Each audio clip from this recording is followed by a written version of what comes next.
working for you. Fox 2 News at 6 starts now.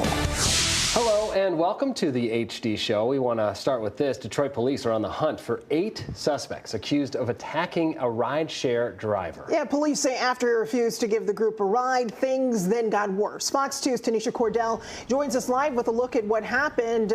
This is a wild one, Tanisha. Well, you know what? Looking at that video, the driver seemed to be okay, at least physically, but Detroit police, as of right now, have not released anything on the driver's condition. But again, you look back, I mean, this has to be troubling for anyone involved, as you can imagine. When you look at that video, once again, you can see one of the passengers actually spit on that driver. They start hitting him and throwing something at him as well. Police saying this all happened last weekend on Cheshire after the driver, get this, refused to take 8 of those passengers because his car could simply only seat 5 of them. This video has been, of course, shared on rideshare driver social media pages. That's where one driver we spoke to today says he saw it this morning. I feel pretty safe, but of course I'm dealing with passengers, so I have to, put my eyes everywhere. And at the end of the day, you want to go home too. Exactly. Yes, that guy was lucky that, I mean, there were 8 guys. It could have been way worse.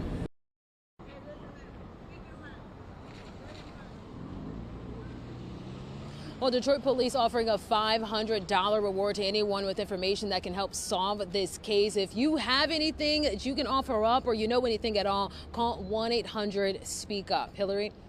Yeah, Tanisha, it does seem like in this case, because there is that surveillance video, we have video of these guys, that might help police get to the suspects a little bit faster. I'm sure they're putting out a call to anyone to reach out if they know anything. Yeah, you know what? That's the hope. When you send something out this, especially the power of social media, you hope anybody speaks up and has the courage to help out, you know, especially this driver, again, going through something so traumatic. You can only imagine helping and trying to get to the bottom of this and figuring out who did it. Yeah, Tanisha Cordell live for us tonight. Thanks so much. And now to a news alert out of Dearborn Heights. Police there are asking for a community's help in finding a missing teen that's possibly in danger. 16-year-old Tasia Keaton has been missing for the last 2 weeks after allegedly running away from Vista Maria House in Dearborn Heights. Vista Maria is a nonprofit which helps at-risk girls, many of whom have experienced trauma or abuse in the past. Keaton was last seen in the area of Joy Road and Beach Daily. Now, she's known to change her hair color and cut it short from time to time. Anyone with information as to where she is asked to call police or Crime Stoppers, the number 1-800-SPEAK-UP. A Detroit man is finally facing charges in a homicide case that dates back to 2 years ago. Now, this happened on the west side of Detroit. 19-year-old Darnell Franklin Jr. accused of fatally shooting 32-year-old Darrell Rocket multiple times at his home on Ashton Avenue in December of 2022. Franklin Jr. is now facing numerous charges, including first-degree murder, carrying a concealed weapon, carrying a weapon with unlawful intent, and 2 counts of felony firearm. He was given a $250,000 bond. A man is in jail after allegedly kidnapping a woman and sexually assaulting her. Southfield police were called to the Staybridge Suites on Northwestern Highway after a woman told the front desk she was being held against her will.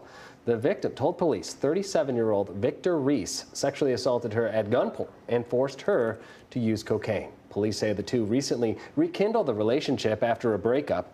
Reese is now facing numerous charges, including assault, kidnapping, and criminal sexual conduct. He's being held at the Oakland County Jail on a $25,000 cash surety bond. A squad car and an SUV allegedly crashed near Gratiot and Joanne just before 10 this morning. And now Detroit police are trying to get to the bottom of what happened on the east side. Thankfully, no one was hurt. The cause of that crash is, of course, under investigation. The FBI investigating a cyber attack at the software giant Oracle. Bloomberg News reported that the hack led to thousands of patient data being leaked. Oracle alerted some healthcare customers that hackers had access to servers and copied patient data back in January. Officials say the criminals were planning to use that data to extort medical providers all across the country. Information security firms have been taking measures to protect customers and their networks while this investigation continues. Also new tonight, a coalition of bipartisan lawmakers are trying to get the House to consider a plan that would allow pregnant lawmakers to vote remotely from home. The plan would also include those who recently became parents. Fox's Chad Pergram has the latest there.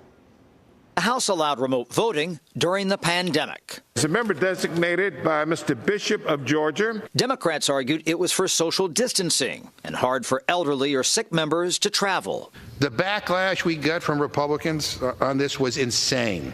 Today, for more than 231 years, never have we seen a proxy vote on the floor of the House. But proxy voting ended with the pandemic. Lawmakers must now vote in person. But what about expectant or new moms? No mother should be forced to choose between having a career and their child. House Speaker Mike Johnson voted remotely dozens of times during the pandemic, but opposes televoting now. I'm afraid the whole thing is unconstitutional. So I've tried to discuss this with Anna, and she's pretty stubborn about it. Luna and Pedersen cobbled together enough support to execute a rarely successful parliamentary gambit going over the head of Johnson and forcing the House to consider their plan, allowing new moms or pregnant members and even new fathers to vote from home. But some who were on board before are reversing course. I backed off my statement because I after reviewing it and realizing that it probably was outside the scope of the Constitution. Luna accused GOP leaders of intimidation tactics, saying they warned members they'd yank campaign funds if they don't oppose her plan. They are threatening members right now, and that is unacceptable. GOP leaders deny that. Luna is confident she can bypass the speaker. Do you lack the votes right now to put this on the floor? I don't play to lose. Florida Republican Kat Cammack just announced she's due this summer, only the 14th lawmaker to give birth in office. The Constitution permits the House to establish its own rules which supporters of Luna's measures say were written for men in 1725 and not 2025. On Capitol Hill, Chad Pergram, Fox News. A federal judge is blocking the Trump administration from dismantling the Consumer Financial Protection Bureau. The watchdog agency was shut down last month, leading to mass firings, contract terminations, and office closures. The judge ordered the CFPB to not delete any data, reinstate terminated workers, and allow work to resume.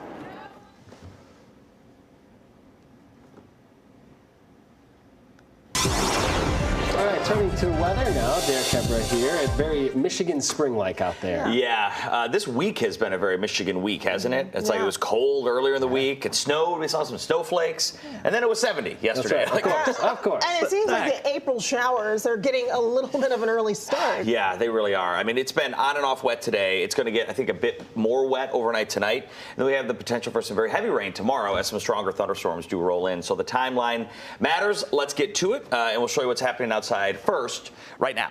So we've got these lighter green shades showing up. That's more of a light, it's a light shower, light consistent showers, though, for some of these areas back near Jackson, up north towards Lansing, and then, of course, running right here from Pontiac through Port Huron. So pretty much all of Macomb County right now dealing with consistent lighter, maybe even moderate rain. You'll notice that it's a slightly darker shade of green.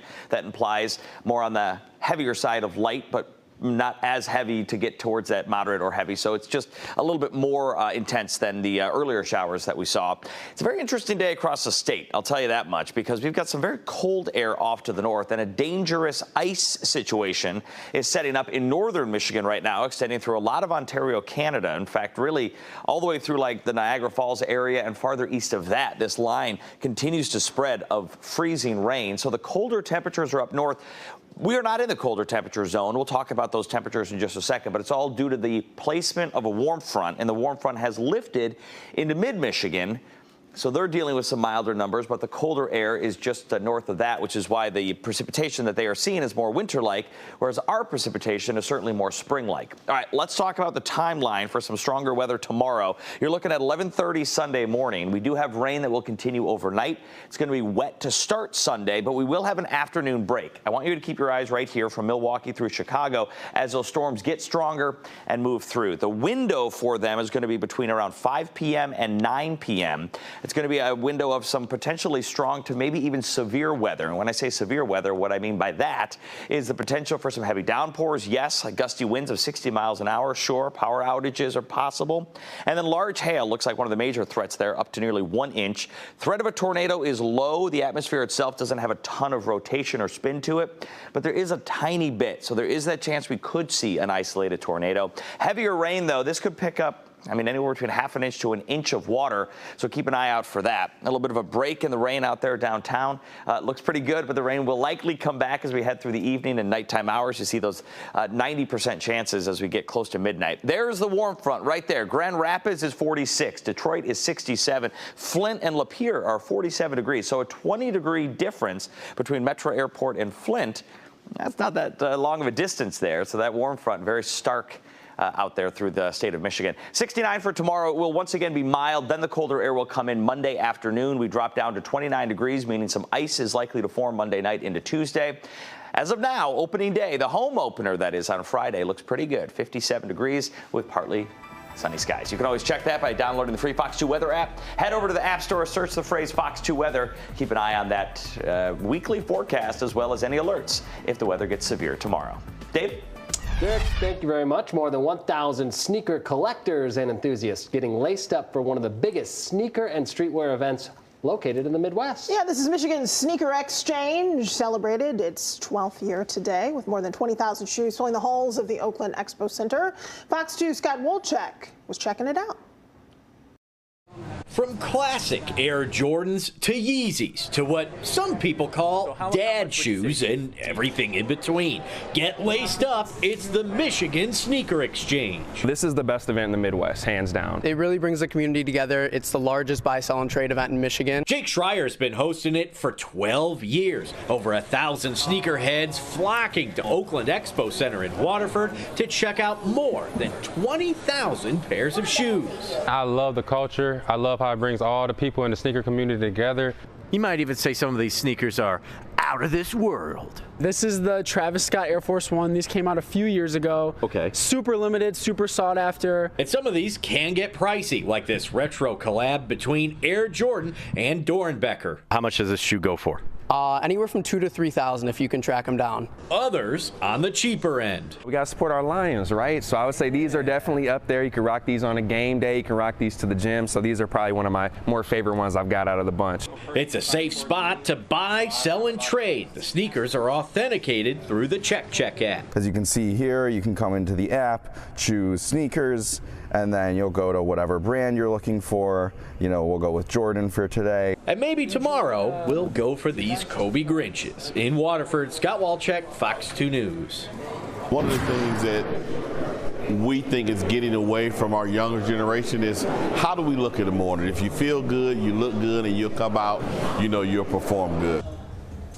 Well, here's an awesome opportunity for some young men in Detroit preparing for their future. It's called Threads for Success. It held its 19th annual mentorship and development event today for more than 100 young men. Each spring, the organization invites high school seniors from all across Metro Detroit for training sessions on succeeding in their careers and in life. The event also included a $500 scholarship raffle. Pretty cool. 19 years going strong, doing something right out there. Yeah, and people underestimate how important that first impression is. Yes. And a lot of times it can be the barrier, especially for folks who may be experiencing homelessness and may not have the money necessarily to look really professional. That can be the difference in landing the job and not. So I think what they're doing makes a lot of sense, and it's good work for sure. Providing those youngsters some confidence as well. Coming up later tonight, we're going to have a lot to talk about in the world of sports. Hopefully you'll have your brackets ready. We'll be breaking down where we stand as MSU gets ready to take the court tomorrow. Yeah, that should be very good. And also the Democrats have a very big event that they held today, this afternoon, around 2, with Attorney General Dana Nessel and some other bigwigs in the Democratic Party. We're also hearing from the Republicans. I know I just saw the message come to me as a response. So we'll get both sides of that story. It's coming to you later tonight. We'll see you after baseball. Have a great night, everybody. Bye.